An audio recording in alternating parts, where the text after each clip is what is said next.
At my retirement party, a waiter handed me a note. I should have been there. Can we talk? My hand shook as I looked around the room. My son whispered, "Is it him?"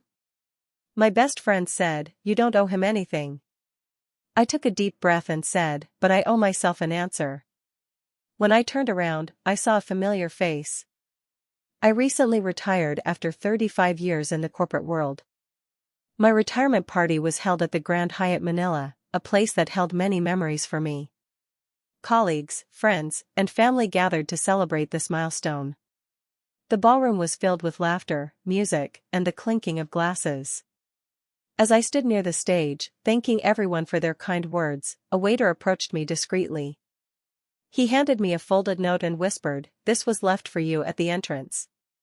Puzzled, I opened it to read, "I should have been there. Can we talk?" My hands trembled as I scanned the room, my heart pounding. My son, Daniel, noticed my distress and leaned in. "Is it him?" he whispered, his eyes narrowing. My best friend, Clara, standing on my other side, placed a reassuring hand on my shoulder. "You don't owe him anything," she said firmly. I took a deep breath, the weight of decades pressing down on me. "But I owe myself an answer," I replied. Summoning courage I hadn't felt in years, I turned around and saw a familiar face amidst the crowd. In 1990, I was a fresh graduate from the University of the Philippines, eager to make my mark in the corporate world. I landed a job at a burgeoning tech company in Makati, where I met Robert. He was charismatic, ambitious, and had a smile that could light up the darkest rooms. We quickly became inseparable, sharing dreams over coffee at Café Adriatico and taking weekend trips to Tagaytay. Our love story seemed perfect. We talked about marriage, children, and building a future together. But as the years went by, Robert's career took him overseas. He was offered a position in New York, a dream opportunity he couldn't refuse. "Come with me," he pleaded during a dinner at Antonio's. I hesitated. My family, my budding career, and my entire life were in Manila. "I can't," I whispered, tears streaming down my face. We promised to make it work, to bridge the distance with calls and visits. But time zones and busy schedules became formidable barriers. Our conversations dwindled, and eventually, they stopped. I heard through mutual friends that Robert had settled in the US, and I assumed he had moved on. The man approaching me had aged, but his eyes held the same intensity one remembered. Robert stood before me, holding a bouquet of white lilies, my favorite. "Hello, Anna," he said softly. The room seemed to fade, the chatter and music becoming a distant hum. "Robert," I managed to say, my voice barely above a whisper. He glanced at Daniel and Clara, then back at me. "May we speak privately?" Clara squeezed my hand. "We'll be right here," she assured me. I nodded and led Robert to a quieter corner of the ballroom. "I know this is unexpected," he began, but I couldn't let this moment pass. "Why now, Robert?" I asked, emotion swirling within me. He sighed, looking down at the lilies. "I returned to Manila a year ago. I've thought about reaching out countless times, but I wasn't sure if you'd want to see me." I swallowed hard. "After all these years, you send me a note at my retirement party?" He met my gaze, eyes glistening. "Leaving you was the biggest mistake of my life. Not a day went by that I didn't regret it." Tears welled up as memories flooded back. I waited, Robert. I waited for calls, letters, something. He stepped closer, the familiar scent of his cologne enveloping me. "I was a coward. I thought you'd be better off without me." A bitter laugh escaped my lips. "You didn't get to decide that." We stood in silence, the weight of unspoken words between us. "Is there someone else?" he finally asked. I thought of the years spent alone, immersing myself in work, and raising Daniel. "No," I admitted. Hope flickered in his eyes. "Then perhaps we can start anew." I shook my head, tears falling freely. "It's not that simple. We're different people now." He reached out, gently wiping away a tear. "I understand. But maybe we can get to know each other again. The band began playing a familiar tune, one we used to dance to at Hobbit House. He extended his hand. May I have this dance? I hesitated, then placed my hand in his. As we swayed to the music, the years seemed to melt away. As we danced, everything around us blurred. I wasn't at a party. I was 30 again, at a quiet place in Maylate, holding his hand like no time had passed. But it had.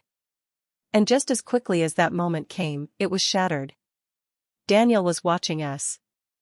He wasn't smiling. He looked angry. When the song ended, I let go of Robert's hand.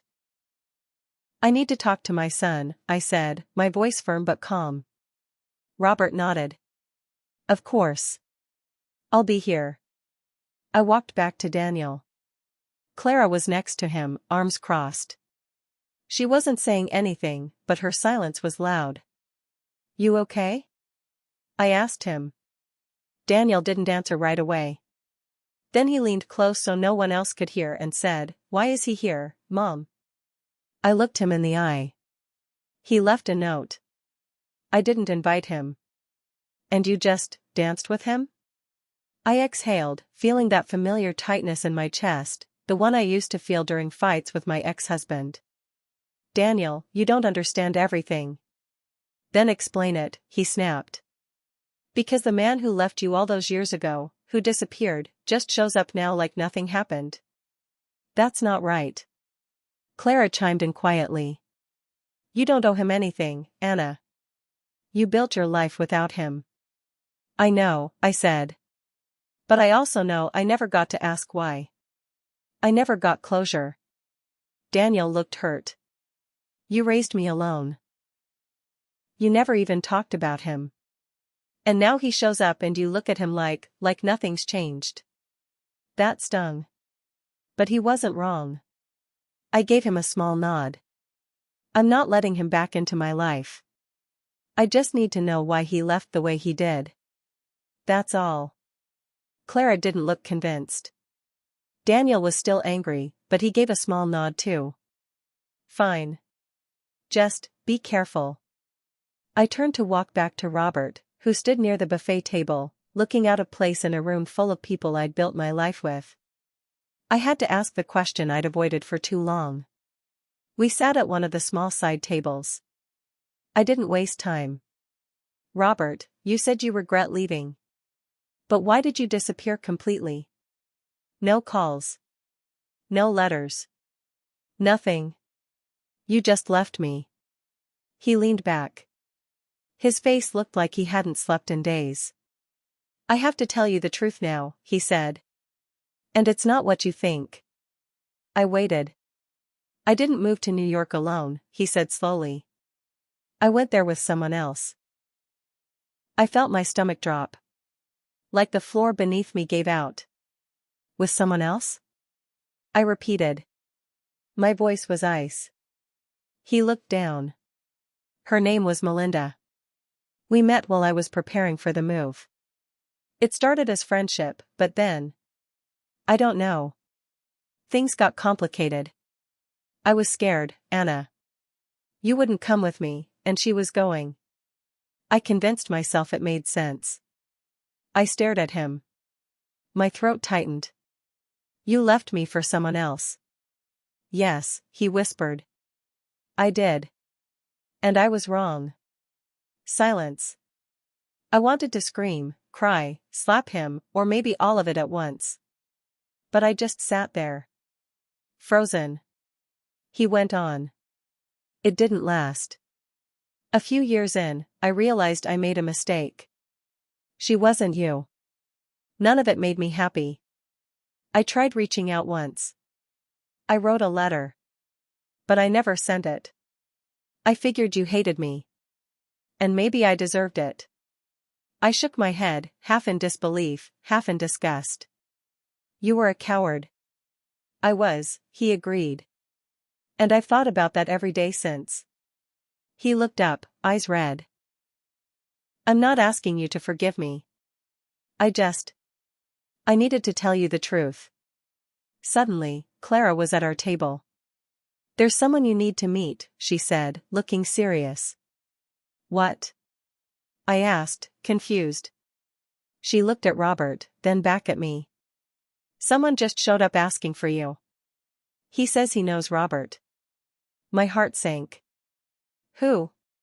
But before she could answer, a man appeared behind her. Tall, late 50s maybe, short gray hair, sharp eyes. Hello, Anna, he said, stepping forward. I'm James. I was Melinda's brother. Robert's entire body stiffened. I think it's time you knew what really happened after he left, James said. And just like that, I knew this night wasn't close to over. James stood across from us, calm but intense. The way he stared at Robert wasn't friendly. Not even close. Robert shifted in his seat, clearly uncomfortable.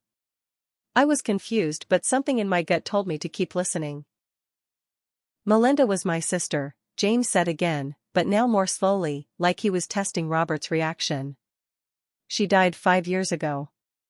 I felt a jolt in my chest.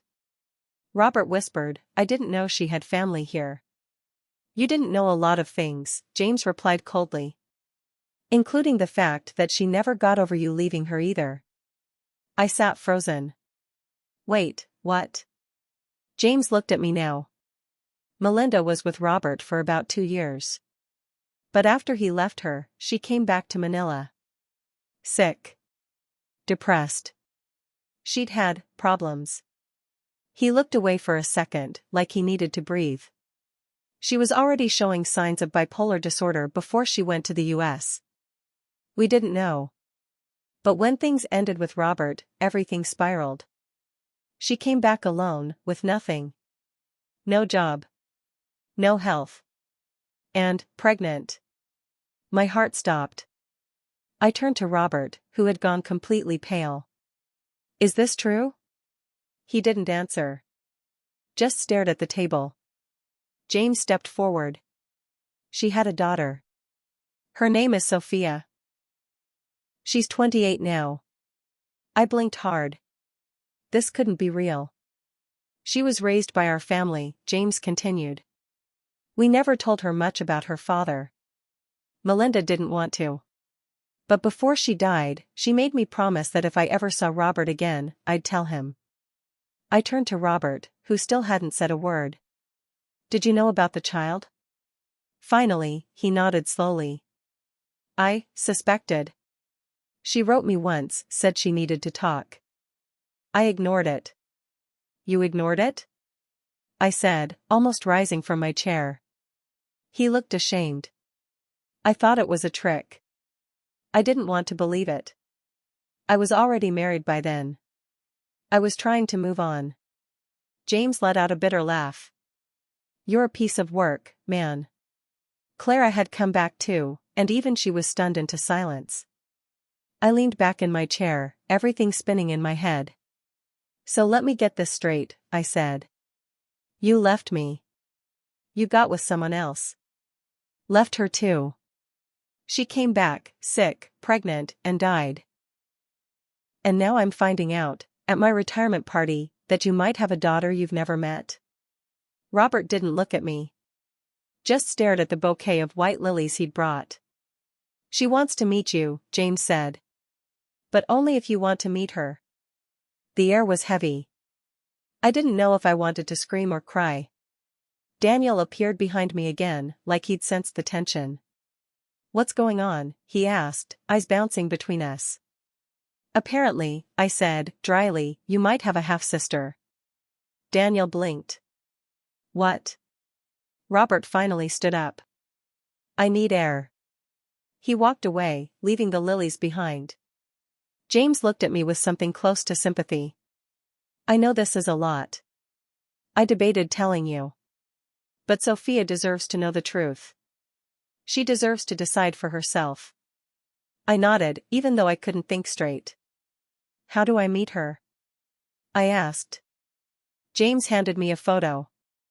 A young woman in her late 20s, almond eyes, soft features, holding a guitar. She's in Manila. Lives in Cubao. Teaches music. I stared at the photo. There was something in her smile. Something familiar. Maybe too familiar. She doesn't want anything from him, James added. But she wants to ask him one thing. What's that? Clara asked. James looked straight at me. Why he only run away? That question hit me harder than I expected. Not because of Robert. But because I wondered if, in some way, I'd been doing the same. Avoiding pain. Avoiding the truth. Avoiding closure. I didn't know what the next move was. But I knew this story wasn't over. And for the first time in a long time, I wanted to see what came next. After James left, the party didn't feel like mine anymore.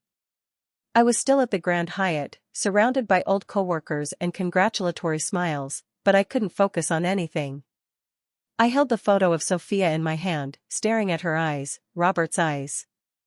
Robert returned a few minutes later, quieter, like the weight of what had happened finally sat on his chest. Clara stood between us now. Protective. Watchful. You need to say everything now, I said to him. No more half-truths. No more notes. Tell me everything, and don't you dare lie. His face broke open, tired, ashamed, cornered. He nodded.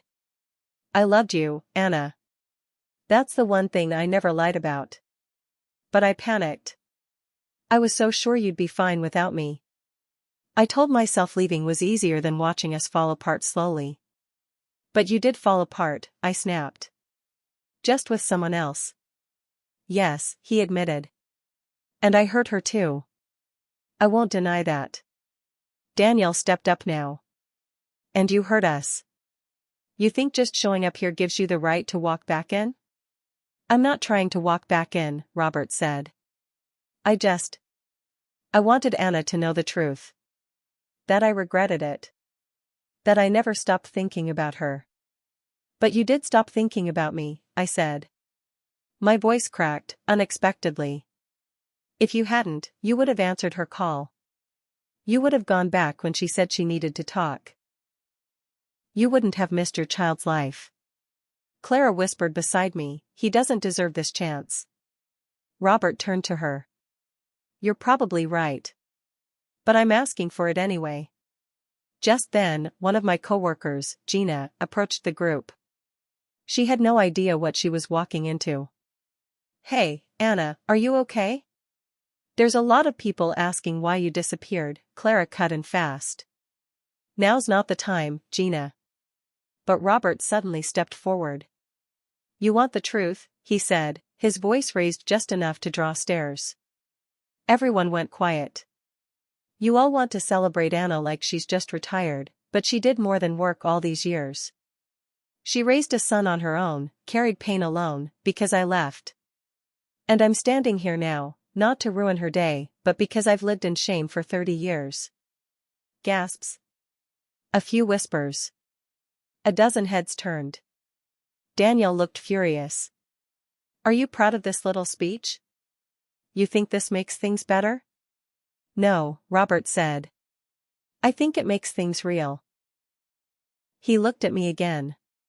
I broke you. And I never asked what it cost you. My hands were shaking now. Not from fear. From too much emotion crashing at once. You want to know what it cost me? I said, stepping forward. It cost me trust. In people. In myself. I kept wondering what I did wrong. Why I wasn't enough for you to stay. Robert took a breath, but I kept going. I built my life again, brick by brick. And I told myself I didn't need answers. But I did. And now I have them. You weren't pulled away, you walked away. And that's on you. The crowd had mostly backed off by now. But Clara and Daniel stayed beside me. And Robert, he didn't move. I met someone else after, I confessed suddenly. Years later. A good man. But I never let him all the way in. I couldn't. Because of you. Robert looked devastated. I never knew. No, I said. You never asked. There was silence again. Then Daniel spoke. His voice calm, but sharp. You have another child. You missed everything. Her first words, her first steps, her first heartbreaks. And now you want to what, try again with my mom and also meet this daughter? Robert nodded, eyes wet. If she'll let me. Daniel shook his head. You don't get to choose. She does. We do. Robert looked at me. Can I write to you? I won't show up again. But I just want to stay connected. I considered it. I felt something crack inside me, not pain this time, but something else. Maybe understanding. Give me time, I said. You don't get to rush this. He nodded. Okay. He left that night without another word. Clara stayed over, curled up with me on the couch at home as I sat with the photo of Sophia again. She looks like you, Clara whispered. No, I said. She looks like all the things I never got to know. Daniel came by later. Quiet. Still angry, but softer now. You okay? He asked me. No, I said honestly. But I will be. Are you going to meet her? I nodded. She deserves that much. I met Sophia at a small cafe in Cubao. She wore a blue dress and had a nervous smile. She looked me in the eye and said, I just want to know who my father was, even if it's not who I hoped. We talked for hours. About music. About her life. Her dreams. Her mother. She never asked for anything. Just connection. I don't know if I forgive Robert. Some part of me still wants to scream. Another part wants to let it all go. But I do know this, sometimes the truth comes late. And sometimes, the truth hurts more than the lies. But you need it to heal. I've lived most of my life thinking I'd never get that truth. Now I have it. And I'm still standing. Still unsure. But maybe, finally, hopeful.